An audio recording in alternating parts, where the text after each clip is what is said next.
जय हिंद साथियों। साथियों, हम लोग रेलवे सामान्य विज्ञान पढ़ रहे थे, ठीक है। और हम लोग 6 क्लास जो है साथियों वो हो चुका था। आज जो होगा साथियों मेरा 7वां क्लास होगा, ठीक है। तो आप वीडियो में शुरू से अंत तक बने रहिएगा और 7वां क्लास में जो भी टॉपिक है साथियों और जो भी चैप्टर है सारा के सारा सवाल को देखेंगे, ठीक है। इसलिए वीडियो स्किप नहीं कीजिएगा, शुरू से अंत तक जरूर से जरूर देखिएगा, ठीक है। तो 7वां क्लास का जो चैप्टर रहेगा साथियों वह रहेगा तापमान तथा ऊष्मा, ठीक है। और साथियों, अगर आप इससे पहले क्लास नहीं देखे हैं 6 तक का तो जरूर से जरूर देख लीजिएगा, ठीक है। आज का अध्याय है साथियों मेरा 7वां अध्याय और अध्याय का नाम है तापमान तथा ऊष्मा, ठीक है। जितना भी सवाल होगा साथियों सारा के सारा सवाल को कंप्लीट करेंगे और पीडीएफ आपको टेलीग्राम में मिल जाएगा, ठीक है। वीडियो दोस्तों को जरूर से जरूर शेयर कीजिएगा। बढ़ते हैं इस चैप्टर के पहला सवाल की ओर और देखते हैं साथियों इस चैप्टर का पहला सवाल क्या है, ठीक है। साथियों ध्यान से देखिएगा, पहला सवाल आ चुका है आपके सामने। साथियों पहले जो पढ़ेंगे हम लोग वो पॉइंट है मेरा तापमान, इससे रिलेटेड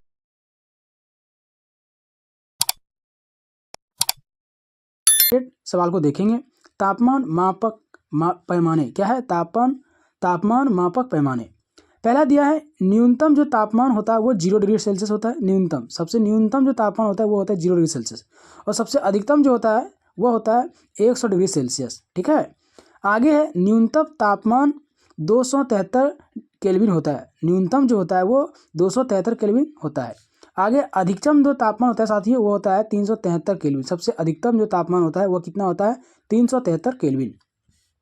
आगे न्यूनतम तापमान जो होता है साथियों 32 फ़ारेनहाइट होता है। न्यूनतम जो तापमान होता है वो कितना होता है? 32 फ़ारेनहाइट। अधिकतम जो तापमान होता है साथियों वो होता है 212 फ़ारेनहाइट। कितना होता है? 212 फ़ारेनहाइट में, ठीक है। अगर कोई पूछेगा साथियों कि सबसे न्यूनतम जो तापमान होता है केल्विन में तो कितना होता है? तो 273। और अधिकतम अगर पूछ दे तो बोल दीजिएगा 373 केल्विन अधिकतम में, ठीक है। फ़ारेनहाइट में वही तरह होगा और अधिकतम जैसे फ़ारेनहाइट में अधिकतम पूछेगा साथियों तो 212 हो जाएगा और न्यूनतम बोलेगा तो 32 फ़ारेनहाइट हो जाएगा, ठीक है। 32 डिग्री फ़ारेनहाइट। अब देखिए आगे ध्यान से देखिए। आगे है साथियों कि पानी का जो हिमांक बिंदु है और पानी का क्वथनांक कितना होता है। तो पानी का जो 0 डिग्री होता है साथियों कितना होता है? पानी है 0 डिग्री सेल्सियस, ठीक है। और अधिकतम जो होता है मतलब पानी का हिमांक बिंदु जो होता है वो 0 डिग्री सेल्सियस होता है। आगे है पानी का क्वथनांक जो है वो 100 डिग्री सेल्सियस होता है। फिर है 273 केल्विन होता है साथियों पानी का हिमांक, ठीक है। फिर पानी का क्वथनांक जो होता है वो 373 केल्विन होता है। आगे है पानी का हिमांक बिंदु जो है साथियों वो है 32 डिग्री फ़ारेनहाइट और पानी का क्वथनांक जो है वो है मेरा 212 डिग्री फ़ारेनहाइट, ठीक है। साथियों यहाँ पे एक फॉर्मूला दिया गया है CY5। सी जो है मेरा साथियों वो क्या है? कॉन्स्टेंट है, ठीक है। एफ जो है साथियों में फ़ारेनहाइट है -32/9, ठीक है। इसको यहाँ केल्विन में चेंज कर दिया, ठीक है। इसको माइनस कर दिया, ठीक है। तो ये जो सी जो है मेरा वो कॉन्स्टेंट निकल गया, ठीक है। तो 0 केल्विन या -273 सेल्सियस 273 डिग्री सेल्सियस को तापमान कहा जाता है। तो इसको सबसे जो कम होता है साथियों 0 केल्विन या -273 डिग्री सेल्सियस को कहा जाता है। तो यह विश्व का सबसे कम तापमान कहा जाता है। पूरा विश्व में सबसे कम तापमान कितना होता है? तो 0 केल्विन या -273 डिग्री सेल्सियस सबसे कम जो होता है वो विश्व का होता है, ठीक है। आगे है किस तापमान पर गैस का जो आयतन है शून्य हो जाता है? किस तापमान पर साथियों? इस तापमान पर गैस ठोस में रूपांतरित हो जाता है 0 केल्विन या -273 डिग्री सेल्सियस पर क्या होता है? परम शून्य हो जाता है। आगे देखिए नेक्स्ट, किस तापमान पर पानी की 3 अवस्थाएं होती है? तो ठोस, तरल और गैस अपनी अवस्था नहीं बदलती। किस कारण से नहीं बदल साथियों? वह बदलती है 0.16 डिग्री सेल्सियस या 273.16 केल्विन। पानी का जो है वो त्रिक बिंदु है, ठीक है। आगे देखिए नेक्स्ट सवाल है साथियों, मानव शरीर का तापमान 98.6 डिग्री फ़ारेनहाइट या 37 डिग्री सेल्सियस होता है। मानव शरीर का तापमान। आगे है केल्विन पैमाने पर तापमान को सेल्सियस पैमाने पर बदलने के लिए केल्विन में दिए गए तापमान से 273 क्या होता है उसको घटाना पड़ता है, ठीक है। आगे देखिए मरकरी या पारा थर्मामीटर का आविष्कार किसने किया था? तो फ़ारेनहाइट ने किया था साथियों। मरकरी या पारा थर्मामीटर का आविष्कार जो किया है वो फ़ारेनहाइट ने किया है। ठीक है, आगे है पारा या अल्कोहल का उपयोग अक्सर किस थर्मामीटर में किया जाता है? तो तरल थर्मामीटर में इसका उपयोग किया जाता है। ठीक है, आगे देखिए नेक्स्ट साथियों, नेक्स्ट है तापमान सीमा काफ़ी कम रखी जाती है। 35 डिग्री सेल्सियस से 43 डिग्री सेल्सियस या 95 डिग्री फ़ारेनहाइट से 110 डिग्री फ़ारेनहाइट के बीच रखा जाता है। किसका? तो मरकरी या पारा थर्मामीटर का रखा जाता है। ठीक है, आमतौर पर साथियों हीलियम या नाइट्रोजन गैस का जो उपयोग किया जाता है वो गैस थर्मामीटर में किया जाता है। आगे है तापमान की एक विस्तृत श्रृंखला को मापने के लिए किस थर्मामीटर का उपयोग किया जाता है? तो प्लेटिनम प्रतिरोधी थर्मामीटर -200 डिग्री सेल्सियस से 1200 डिग्री सेल्सियस तक का उपयोग किया जाता है। साथियों जितना भी हम लोग पढ़े अभी वो तापमान से रिलेटेड था। अब हम लोग पढ़ेंगे साथियों ऊष्मा से रिलेटेड सवाल को। देखिए, ठीक है, ध्यान से देखिए, अणुओं की गतिज ऊर्जा के कारण कौन सी ऊर्जा उत्पन्न होती है? अणुओं की गतिज ऊर्जा के कारण जो ऊर्जा उत्पन्न होती है वो ऊष्मा ऊर्जा उत्पन्न होती है। ठीक है, आगे ऊष्मा ऊर्जा का प्रभाव किसके कारण होता है? तो माध्यम के बीच तापमान का अंतर के कारण जो है साथियों ऊष्मा ऊर्जा का प्रभाव होता है। ठीक है, पदार्थ की अवस्था जो है साथियों उसको क्या बोला जाता है? तापमान में परिवर्तन करके दूसरी अवस्था में बदला जा सकता है पदार्थ की अवस्था को। आगे बढ़ते हैं नेक्स्ट सवाल की ओर। नेक्स्ट है साथियों, द्रव की अवस्था को क्या है? द्रव की अवस्था जो है वो है दबाव को बदलकर भी बदला जा सकता है द्रव की अवस्था को। नेक्स्ट है उच्च तापमान से किसी वस्तु से उत्सर्जित दीप्तमान ऊर्जा जो है E की मात्रा जो है साथियों उसके निरपेक्ष तापमान की चौथी शक्ति के सीधे अनुपातिक होती है। स्टेफन का यह नियम है साथियों, E समानुपातिक T4 और E बराबर T4 स्टीफन स्थिरांक, ये मेरा सूत्र होता है। ठीक है, आगे देखिए साथियों ऊष्मा से रिलेटेड कुछ इंपॉर्टेंट बातें। ऊष्मा का संचरण, ऊष्मा संचरण की वह विधि कौन सी है जिसमें अणुओं की गति के बिना क्या होता है? ऊष्मा को एक स्थान से दूसरे स्थान तक स्थानांतरित किया जा सकता है। तो वो चालन के बिना। किसके कारण किया जा सकता है? चालन के कारण जो है साथियों ऊष्मा को एक स्थान से दूसरे स्थान तक हम ले जा सकते हैं। ठीक है, नेक्स्ट है ठोसों में ऊष्मा का जो संचरण किसके माध्यम से होता है? ठोस में भी साथियों चालन के कारण होता है। आगे है ऊष्मा हस्तांतरण की सबसे जो धीमी गति है वो है चालन। क्या है सबसे धीमी गति क्या है साथियों ऊष्मा का? तो वह मेरा चालन है। ठीक है, आगे नेक्स्ट है ऊष्मा संचरण की वह विधि कौन सी है जिसमें ऊष्मा का संचरण अणुओं के एक स्थान से दूसरे स्थान तक जाने से होता है? तो संवहन साथियों दूसरे स्थान तक जाने से जो होता है वह होता है मेरा संवहन कहा जाता है। ठीक है, नेक्स्ट है द्रवों एवं गैसों में ऊष्मा संचरण किस विधि में होता है? तो वह संवहन से होता है साथियों। द्रवों और गैसों में संचरण जो होता है वो संवहन की विधि से होता है। नेक्स्ट है चालन की तुलना में ऊष्मा अधिक तेजी से स्थानांतरित होती है जिसे संवहन कहा जाता है। ठीक है, ऊष्मा संचरण की एक विधि जिसमें माध्यम के बिना या माध्यम होने पर माध्यम को गर्म किए बिना ऊष्मा संचारित जो किया जाता है वो विकिरण के द्वारा किया जाता है। किसके द्वारा किया जाता है? विकिरण के द्वारा। ठीक है, आगे है साथियों ऊष्मा स्थानांतरण की जो विधि है वो तीव्र विधि है। वो क्या है? तो विकिरण। ठीक है, एक है साथियों संवहन की विधि के द्वारा ऊष्मा को आगे ले जा रहा है, दूसरा है चालन की विधि से, तीसरा है साथियों विकिरण के विधि से। ठीक है, आगे देखिए नेक्स्ट पॉइंट है साथियों सूर्य की ऊष्मा पृथ्वी तक पहुंचती है तो विकिरण विधि से सूर्य की जो ऊष्मा है वो पहुंचती है पृथ्वी तक। नेक्स्ट है वातावरण जो है गर्म होता है किसके कारण? तो संवहन विधि के कारण जो है साथियों वातावरण जो है वो गर्म होता है। ठीक है, आगे देखिए नेक्स्ट है भट्ठी की ऊष्मा मनुष्य तक किसके द्वारा पहुंचती है? भट्ठी की ऊष्मा साथियों मनुष्य तक जो पहुंचता है वो विकिरण की विधि के द्वारा पहुंचता है। नेक्स्ट है धातु की मेज पर रखी चाय लकड़ी की मेज की तुलना में जल्दी ठंड हो जाती है क्योंकि धातु की मेज में चालन या संवहन या विकिरण वाष्पीकरण जो होता है साथियों, जबकि लकड़ी की मेज में केवल विकिरण या संवहन वाष्पीकरण होता है जिसके कारण है साथियों चालन जो है वो कम हो जाता है और जिसकी वजह से वह जल्दी ठंड हो जाती है। ठीक है, आगे देखते हैं नेक्स्ट सवाल को। नेक्स्ट सवाल है साथियों टुंडा क्षेत्र में एक एस्किमो बर्फ की दोहरी दीवार के नीचे रहते हैं, क्योंकि दोहरी दीवारों के बीच हवा उष्मा की जो है वो कुचालक होती है। ठीक है, आगे नेक्स्ट है, किस नियम के अनुसार किसी वस्तु को अधिक गर्म से थोड़ा ठंड होने में जितना समय लगता है उससे अधिक समय वस्तु को थोड़ा ठंडा से पूर्ण ठंडा होने में लगता है। यह साथियों न्यूटन का शीतलन नियम के द्वारा बताया गया है। ठीक है, आगे जैसे दिया है साथियों, इसमें बोला है 60 degree Celsius to 50 degree Celsius जो है वो 5 मिनट में हो जाएगा ठंडा। नेक्स्ट है 50 degree Celsius to 40 degree Celsius हो जाएगा 5 मिनट से अधिक। ठीक है, आगे देखिए नेक्स्ट पॉइंट है साथियों, ऊष्मागतिकी के नियम बहुत ही इंपॉर्टेंट है साथियों।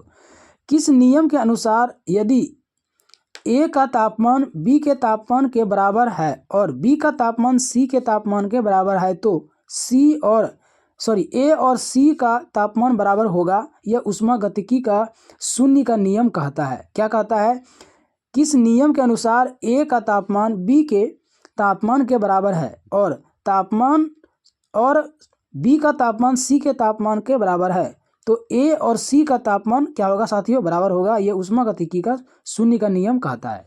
नेक्स्ट है, किस नियम के अनुसार किसी वस्तु को दी गई ऊष्मा Q से वह वस्तु या वह मशीन दो कार्य करती है। पहला काम है अपनी आंतरिक ऊर्जा Q और बाहरी कार्य W को बढ़ाना है। ठीक है, वह जो है साथियों मेरा ऊष्मागतिकी का पहला नियम है। इसका सूत्र है Q/del U+V। ठीक है, आगे बढ़ते हैं नेक्स्ट पॉइंट की ओर। नेक्स्ट पॉइंट साथियों, इसमें बोला है ऊष्मागतिकी का जो प्रथम नियम पर आधारित है वो है ऊष्मा संरक्षण का सिद्धांत ऊष्मागतिकी का प्रथम नियम पर आधारित है।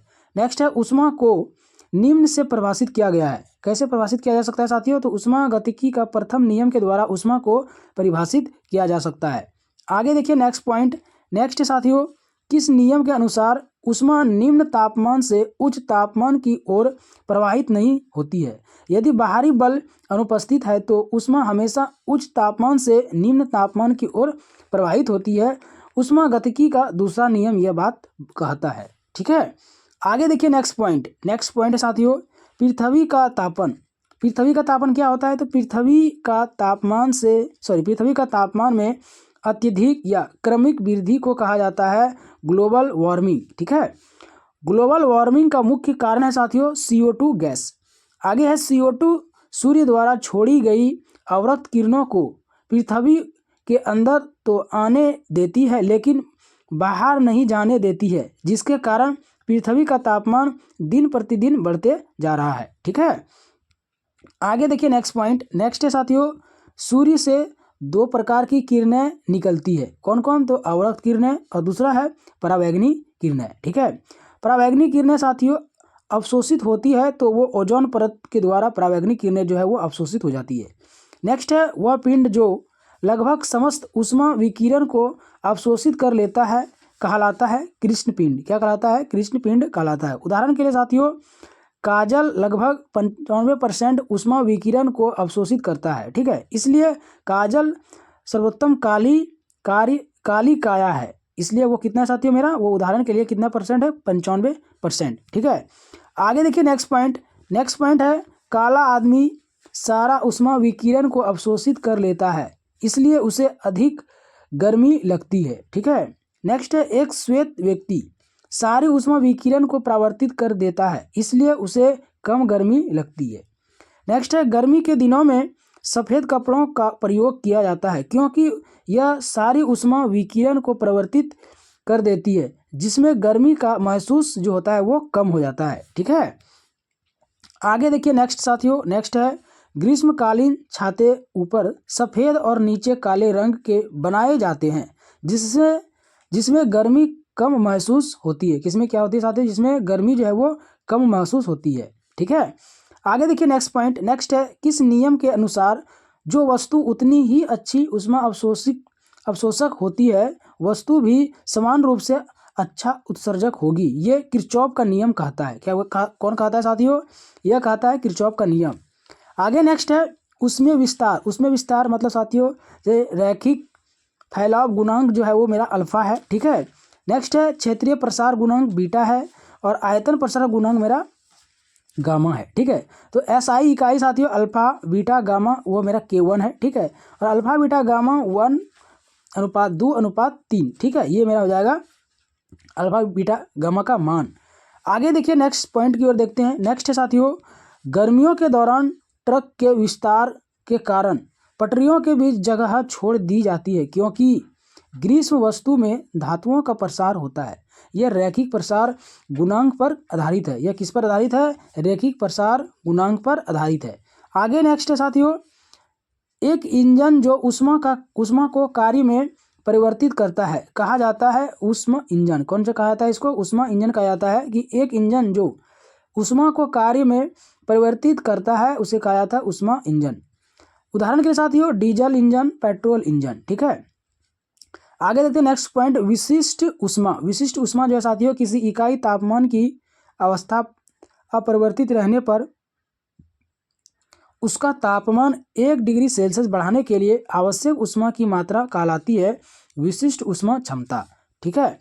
इसका कुछ ये मैथमेटिक्स है साथियों कि m द्रव्यमान की वस्तु को 0 डिग्री सेल्सियस से ऊपर उठाने के लिए आवश्यक ऊष्मा की मात्रा Q बराबर ms del T S, Q बट्टा m डेल टी, जिसे Q जो है साथियों मेरा जूल हो जाएगा बट्टे किलोग्राम केल्विन, S जो है वो मेरा हो जाएगा विशिष्ट ऊष्मा का क्षमता।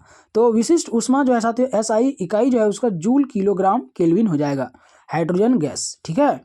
आगे देखिए इसका बोला है इसमें उच्चतम विशिष्टता तापमान क्षमता होती है जिसके बाद पानी जो होता है वो क्या होता है साथियों? पानी की नेक्स्ट पॉइंट है, पानी की विशिष्ट ऊष्मा क्षमता अधिक होने के कारण इसका उपयोग वाहनों के शीतलन में किया जाता है। क्या है? पानी की विशिष्ट ऊष्मा क्षमता अधिक होने के कारण इसका वाहनों के शीतलन के लिए इसका उपयोग किया जाता है। नेक्स्ट है, खाना पकाने वाले बर्तन की विशिष्ट ऊष्मा क्षमता कम होती है जबकि तापीय चालकता अधिक होती है। क्या होती है? जबकि साथियों तापीय जो चालकता है वो अलग होता है, कम होता है, मतलब अधिक होता है, ठीक है। तापीय चालकता जो है वो अधिक होता है। नेक्स्ट है, पानी की विशिष्ट ऊष्मा क्षमता कितना होता है? तो 4200 जूल किलोग्राम केल्विन। एक कैलोरी ग्राम सेल्सियस, ठीक है साथियों। बर्फ की ऊष्मा विशिष्टता जो होता है वो 2100 जूल किलो केल्विन, 0.5 कैलोरी ग्राम सेल्सियस होता है, ठीक है। नेक्स्ट है, 1 कैलोरी 4.18 जूल होता है 1 कैलोरी बराबर, ठीक है। अब देखते हैं नेक्स्ट पॉइंट है साथियों गुप्त ऊष्मा। गुप्त ऊष्मा जो होता है वो तापमान को स्थिर रखते हुए अवस्था बदलने के लिए दी जाने वाली ऊष्मा को कहा जाता है गुप्त ऊष्मा। नेक्स्ट है, यदि m द्रव्यमान की किसी वस्तु की अवस्था परिवर्तन की दर दी गई ऊष्मा Q है तो Q ml, L गुप्त ऊष्मा है, ठीक है। L की SI इकाई जो है साथियों Q/m जूल किलोग्राम होगा, ठीक है। आगे बढ़ते हैं नेक्स्ट सवाल की ओर। नेक्स्ट है साथियों ऊष्मा प्रभाव की दर। ऊष्मा की वह मात्रा है जो किसी पदार्थ में प्रति इकाई समय में स्थानांतरित होती है, ऊष्मा प्रवाह की दर कहलाती है, ठीक है। ऊष्मा प्रवाह की दर Q/T के A डेल T/A होता है। तो डेल टी तापमान में अंतर, A जो है मेरा साथियों वह क्या है? वो क्षेत्रफल हो जाएगा। A चालक की मोटाई, K उसमें चालकता और Q जो है वो ऊष्मा और T जो है वो मेरा समय हो जाएगा। आगे देखिए नेक्स्ट पॉइंट साथियों, नेक्स्ट है कैलोरीमिति का सिद्धांत का ऊर्जा संरक्षण नियम। कैलोरीमिति का सिद्धांत ऊर्जा संरक्षण के नियम को इंगित करता है, अर्थात गर्म निकाय द्वारा त्यागी गई कुल ऊष्मा ठंडे निकाय द्वारा कुल ऊष्मा के बराबर होती है। ऊष्मा लाभ बराबर ऊष्मा हानि होता है, ठीक है। आगे देखिए नेक्स्ट है निकाय में ऊष्मा स्थानांतरण की गणना विशिष्ट ऊष्मा के सूत्र का उपयोग करके की जाती है। Q बराबर ms डेल टी होता है, ठीक है साथियों। जहाँ Q जो है वो मेरा ऊष्मा की माप, m साथियों निकाय का द्रव्यमान, S निकाय का विशिष्ट ऊष्मा और डेल टी तापमान में परिवर्तन, ठीक है। आगे नेक्स्ट पॉइंट है ऊष्मा का अंतिम तापमान इस प्रकार है। इसका सूत्र साथियों कि m1s1t1 प्लस m2s2t2 बट्टे m1s1 प्लस m2s2 इसका सूत्र होता है, ठीक है साथियों। अभी जितना भी सवाल हम लोग देखे वो था मेरा वन लाइनर सवाल। कौन था साथियों? मेरा सारा का सारा सवाल जो था वो मेरा वन लाइनर था। ठीक है, अब हम लोग MCQ देखेंगे। क्या देखेंगे? MCQ। ठीक है, तो पहला सवाल है कि तापमान को सेल्सियस से केल्विन स्केल में बदलने के लिए आपको यह करना होगा। क्या करना होगा साथियों? इसका ऑप्शन ए है दिए गए तापमान को 273 से गुना करना होगा। बी है दिए गए तापमान से 273 जोड़ना होगा। सी है साथियों दिए गए तापमान को 273 से विभाजित करना होगा। डी दिए गए तापमान से 273 घटाना पड़ेगा। साथियों अगर आप शुरू से अंत तक वीडियो देखे हैं तो आप जरूर से जरूर इसका कमेंट कीजिएगा। ठीक है साथियों, इसका करेक्ट जो आंसर होगा वह बी हो जाएगा कि दिए गए तापमान में 273 को जोड़ना होगा। तो ए का जो करेक्ट आंसर होगा मेरा बी हो जाएगा। आगे नेक्स्ट है अल्कोहल का क्वथनांक 78 डिग्री सेल्सियस होता है। केल्विन स्केल में तापमान कितना होगा? साथियों केल्विन स्केल में इसका तापमान कितना होगा? ऑप्शन ए है 78 केल्विन, बी है 341 केल्विन और सी है 373 केल्विन और डी है साथियों 351 केल्विन। इसका करेक्ट आंसर साथियों बी नंबर हो जाएगा 341 केल्विन। बी मेरा करेक्ट आंसर हो जाएगा। ठीक है, आगे बढ़ते हैं नेक्स्ट सवाल की ओर। नेक्स्ट है केल्विन में मानक कमरे का तापमान क्या है? बहुत इंपॉर्टेंट सवाल है साथियों। केल्विन में जो मानक तापमान का जो केल्विन में मानक कमरे का जो तापमान क्या है वो बता रहा है। ठीक है, ऑप्शन ए साथियों 300 केल्विन, बी है 372 केल्विन, सी है 198 केल्विन और डी है मेरा 273 केल्विन। साथियों अगर आप आंसर जान रहे हैं तो जरूर से जरूर कमेंट कीजिएगा। ठीक है, इसका करेक्ट जो आंसर होगा मेरा ए नंबर होगा 300 केल्विन। मेरा ए नंबर करेक्ट आंसर हो जाएगा। आगे बढ़ते हैं नेक्स्ट सवाल की ओर। नेक्स्ट है 37 डिग्री सेल्सियस तापमान लगभग बराबर होता है। किसके बराबर होता है? ऑप्शन ए साथियों 99.4 डिग्री फ़ारेनहाइट, ये मेरा ऑप्शन है। बी है 98.6 डिग्री फ़ारेनहाइट, सी ऑप्शन है 97.4 डिग्री फ़ारेनहाइट और डी ऑप्शन है साथियों 100.4 डिग्री फ़ारेनहाइट। साथियों इसका करेक्ट आंसर होगा B number 98.6 degree Fahrenheit. 37 degree तापमान लगभग जो बराबर होता है वो 98.6 डिग्री फ़ारेनहाइट के बराबर होता है। मेरा बी जो है वो करेक्ट आंसर हो जाएगा। आगे देखिए नेक्स्ट सवाल। नेक्स्ट है डैश को बदलकर पदार्थ की अवस्था को बदला जा सकता है। किसके द्वारा साथियों? ऑप्शन ए है आयतन के द्वारा, बी घनत्व के, सी आकार और डी है साथियों तापमान। साथियों इसको बदलने के लिए तापमान की जरूरत पड़ता है। तो ए मेरा डी जो है मेरा वो करेक्ट आंसर हो जाएगा। नेक्स्ट है किसी सामग्री में जितना अधिक होगा यह ऊष्मा का उतना ही अधिक संचालन करेगा। ठीक है साथियों, इसका ऑप्शन ए है।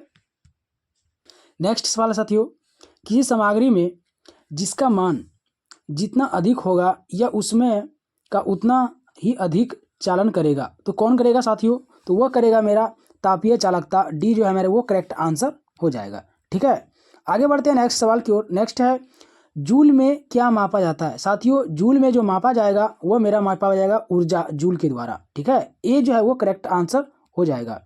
आगे देखिए नेक्स्ट सवाल। नेक्स्ट है 15 सेमी मोटाई की एक कंक्रीट की दीवार के अंदर का तापमान 25 डिग्री सेल्सियस है और बाहर का तापमान साथियों 5 डिग्री सेल्सियस है। दीवार के प्रति वर्ग के मीटर के माध्यम से गर्मी की हानि की दर तापीय चालकता 0.81 जूल मीटर केल्विन है। तो साथियों इसका मैथमेटिकल टर्म है। ठीक है साथियों, इसका करेक्ट आंसर मेरा डी हो जाएगा। इसका सॉल्यूशन आपको पीडीएफ में मिल जाएगा। ठीक है, 108 जूल सेकेंड हो जाएगा। आगे बढ़ते हैं नेक्स्ट सवाल की ओर।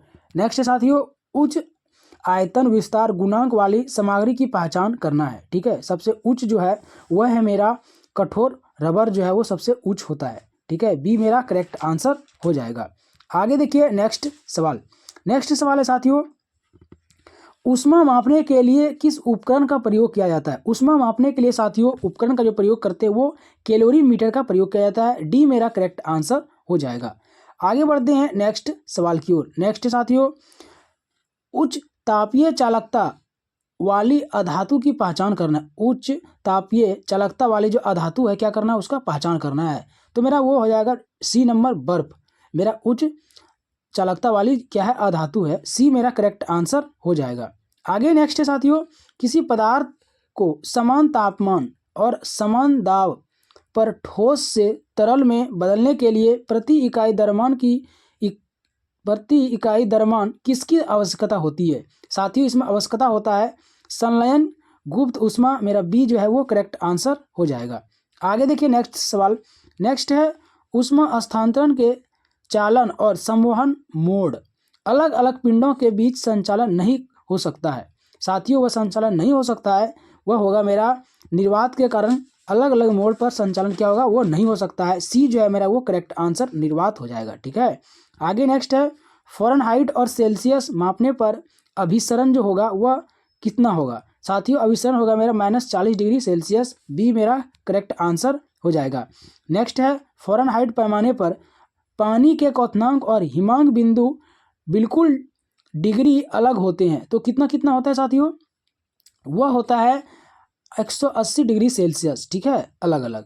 ए मेरा जो है वो करेक्ट आंसर हो जाएगा। नेक्स्ट है तापमान के समान वृद्धि के लिए तांबा कांच की तुलना में लगभग कितना गुना अधिक फैलता है? साथियों फैलता है वह 5 गुना। डी करेक्ट आंसर हो जाएगा। ठीक है, तो साथियों इस चैप्टर में करीब जितना भी सवाल था सारा सवाल को कंप्लीट कर दिए। ठीक है, तो साथियों यह चैप्टर जो था वो मेरा 7वां चैप्टर था। ठीक है, अब कल मिलेंगे नेक्स्ट चैप्टर में। ठीक है, आपने वीडियो शुरू से अंत तक देखा, दोस्तों को भी शेयर किया। वीडियो अच्छा लगे साथियों चैनल को सब्सक्राइब जरूर कर लीजिएगा। ठीक है, तो कल मिलेंगे नेक्स्ट चैप्टर में, तब तक के लिए जय हिंद जय भारत।